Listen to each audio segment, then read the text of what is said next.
पुढील पुरस्कार बसवरत्न हा पुरस्कार श्री श्रीकांत मोरे यांना प्रदान करण्यात येत आहे।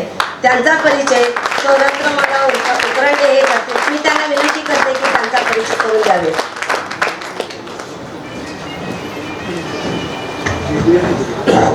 श्री बसवलिंगाय नमः। सोलापूरचे भूषण अत्यंत उत्कृष्ट व्यक्तिमत्व असलेल्यांचा परिचय देण्याचा सौभाग्य मला मिळालेला आहे। माननीय श्री श्रीकांत सदाशिव मोरे साहेब यांचा परिचय मी करून देते। यांनी अनेक बँका, पतपेढ्या, महिला बचत गट त्यांचे जाळे संपूर्ण जिल्ह्यात, सोलापूर जिल्ह्यात निर्माण करणारे संस्थापक तसेच अध्यक्ष निर्माते आहेत। तसेच कवी, लेखक, प्रशासक, प्रशासकीय अधिकारी तसेच शिक्षक श्रीकांत सदाशिव मोरे यांना बसव सेंटरकडून बसवरत्न पुरस्काराने सन्मानित करण्यात येत आहे।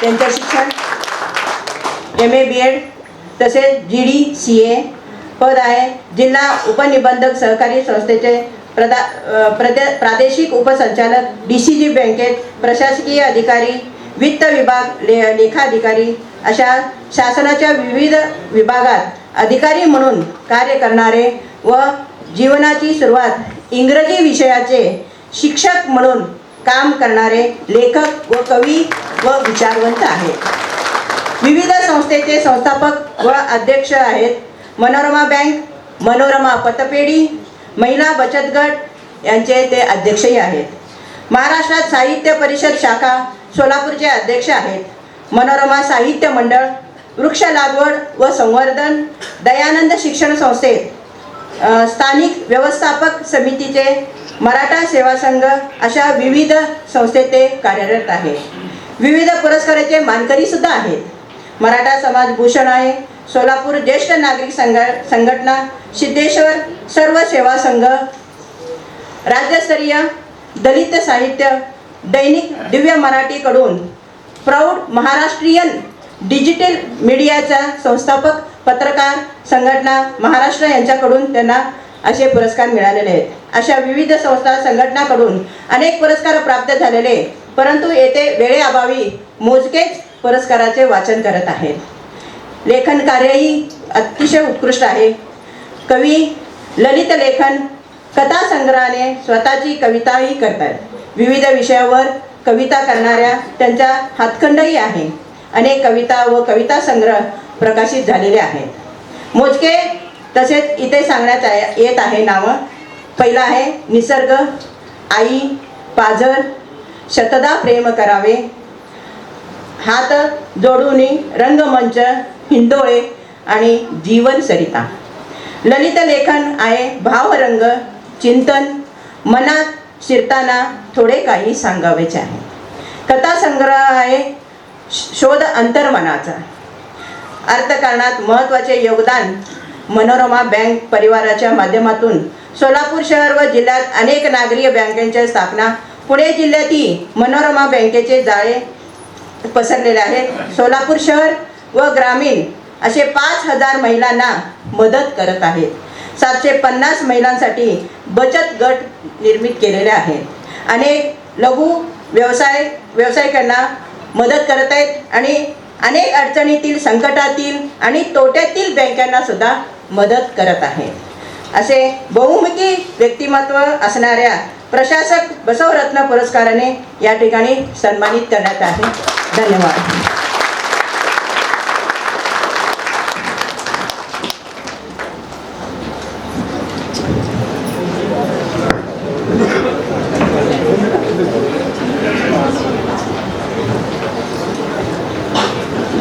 ओम श्री गुरु बसवलिंगाय नमः। ओम श्री गुरु बसवलिंगाय नमः। ओम श्री गुरु बसवलिंगाय नमः। ओम श्री गुरु बसवलिंगाय नमः। ओम श्री गुरु बसवलिंगाय य नमः ओम श्री गुरु बसवलिंगाय नमः ओम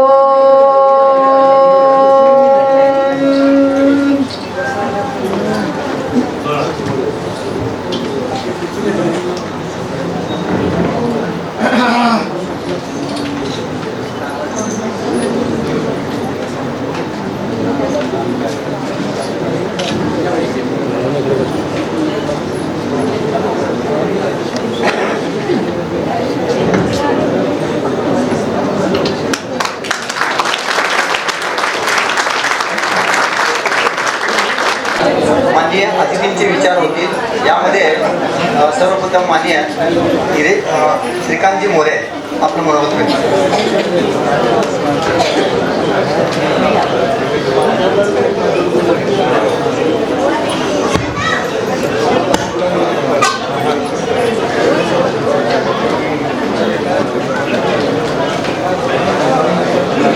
सोलापूरचं ग्रामदैवत सिद्धरामेश्वर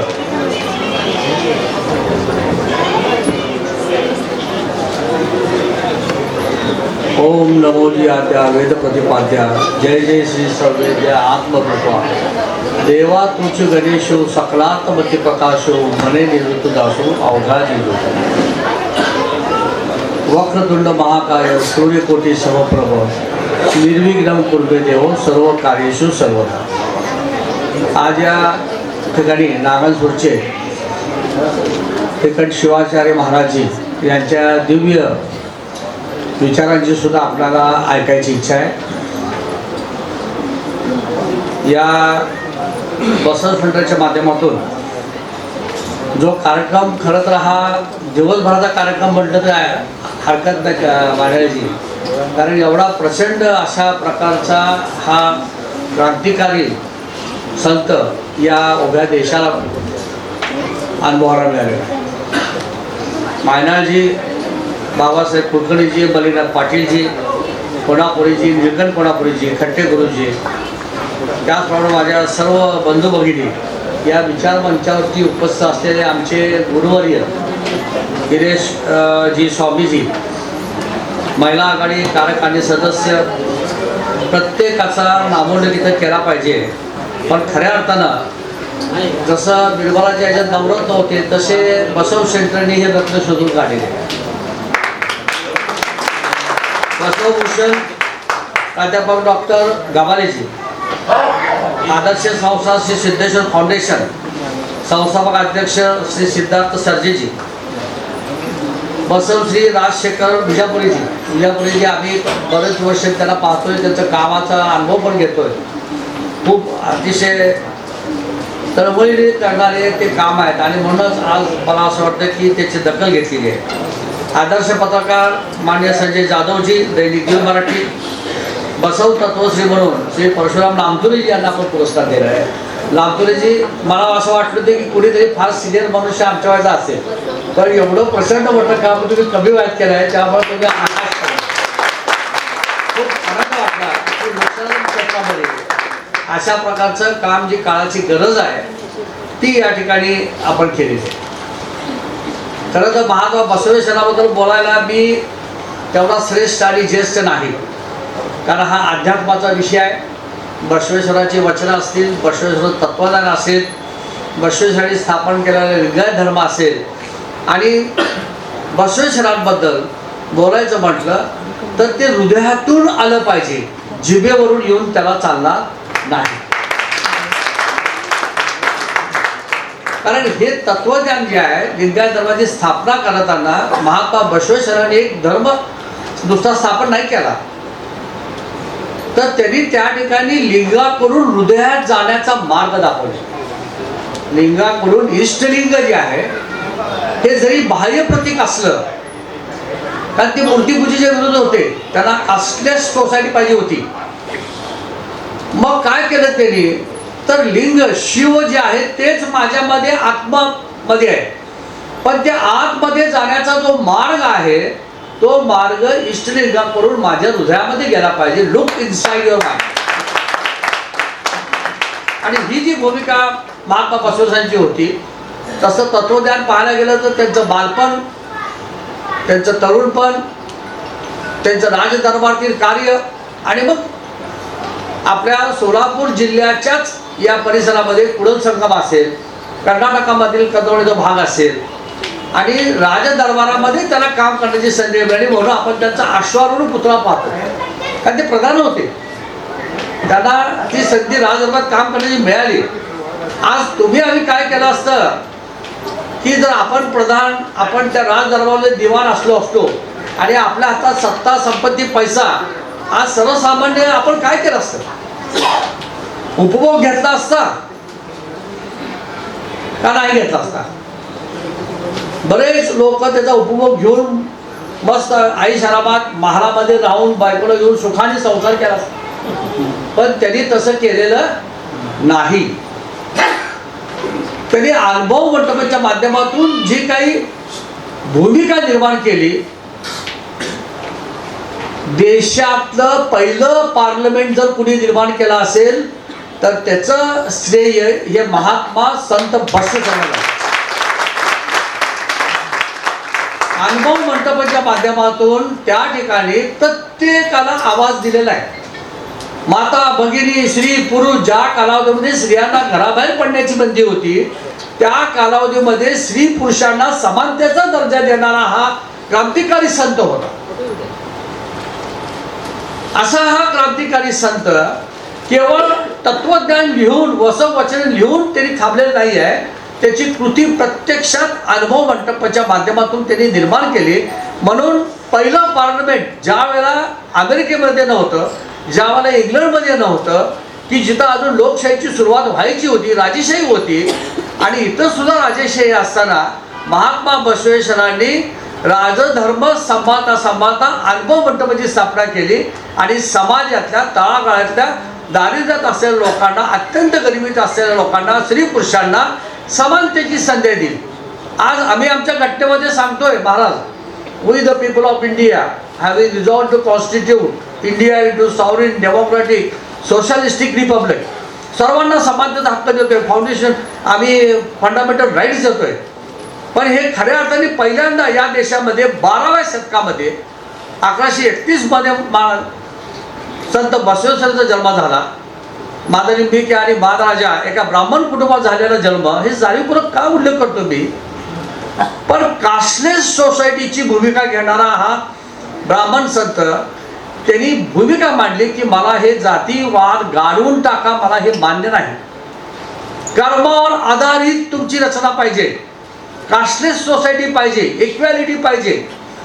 थोर मोठा समाजात कोणी नाही, म्हणून तो उल्लेख केला वारंवार. कायक आणि काय कवे कैलास, श्रम हीच, श्रमाची पूजा करा आणि श्रमावर अधिष्ठित जी व्यक्ती कुणी किती का बघ सर्वसामान्य असेल का, त्याला त्याचा मान सन्मान दिला पाहिजे. माणूस म्हणून त्याच्याकडे पाहिलं पाहिजे, जात म्हणून पाहू नका. कोण उच्च कोण नीच याच्याकडे त्यांनी दुर्लक्ष केलेलं आहे. आणि म्हणून हा क्रांतिकारी नेता. बालपण त्यांचं खूप चांगलं गेलं होतं. विवाहानंतर राजेशाहीमध्ये जेव्हा ते गेले तिथेही त्यांचं राज्य खूप चांगलं होतं, पद मोठं होतं, सन्मान होता, सगळं होतं. पण त्यांनी जो समाजामध्ये खऱ्या अर्थानं पहिल्यांदा क्रांतिकारी कुठला निर्णय असेल तर गळ्यात जानवं फेकून देण्याची भूमिका त्यांनी घेतली होती. हा त्यांचा तो क्रांतिकारी. महात्मा बसवेश्वरांचं आपण ते जीवन पाहायला गेलं तर आपल्याला असं लक्षात येतं की तुम्ही आम्ही असं जोपर्यंत बंडखोर वृत्ती घेत नाही तोपर्यंत अन्यायाविरुद्ध कधीही कुणी लढायला प्रवृत्त होणार नाही.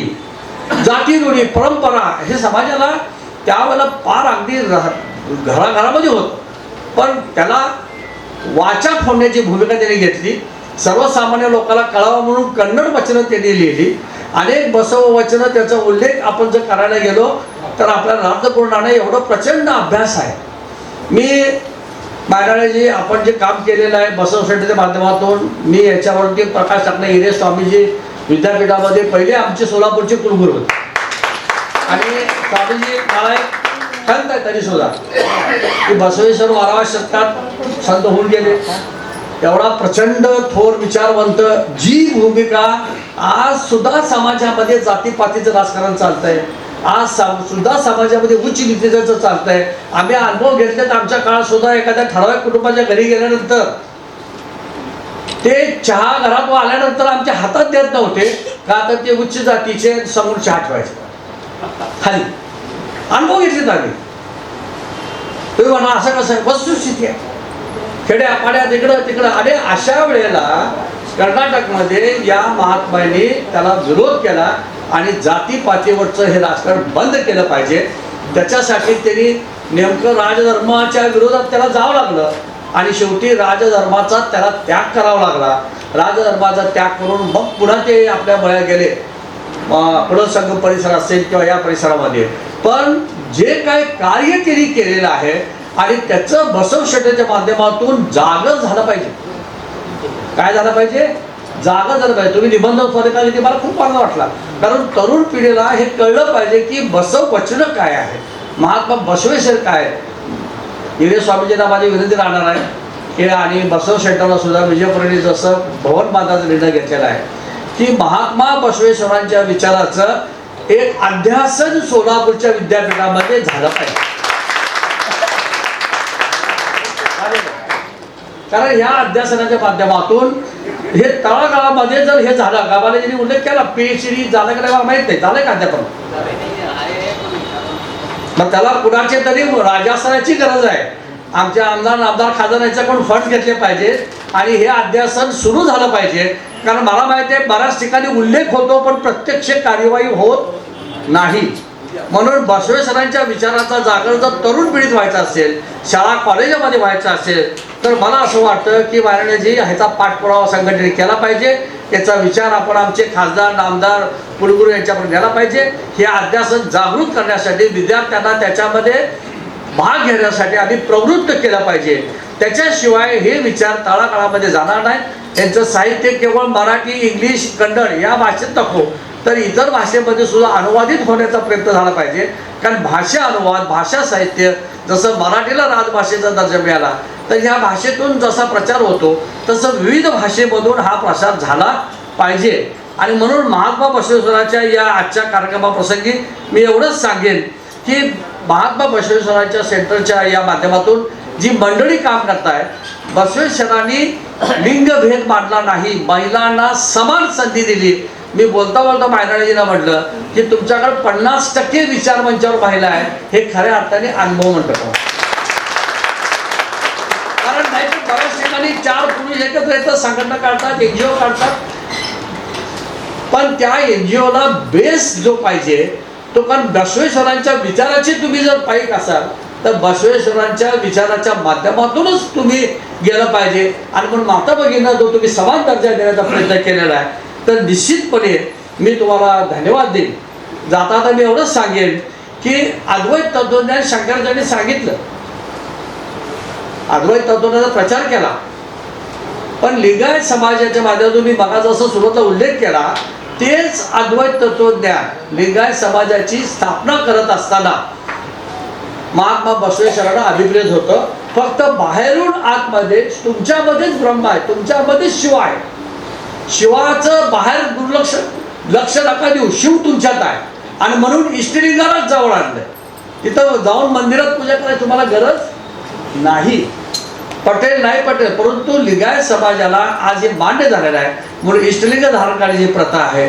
महात्मा बसवेश्वरांबद्दल बोलत एवढं कमी आहे ही दिव्यवाणी. मी जे काय बोललो कदाचित हे त्यांचे विचार, ही तो श्रीची इच्छा, महाराजांच्या पावित्र्यामुळं कदाचित आपल्याला बोलण्याची संधी इथं मिळाली. जे काय 4 मोजके शब्द मी आपल्यासमोर मांडलेले आहेत, जे विचार मांडलेले आहेत ते हे विचाराच्या माध्यमातून सोलापूर सिद्धरामेश्वराचं जे मंदिर आहे त्या मंदिराचं लहानपणापासून आमच्यावर संस्कार झालेले आहेत.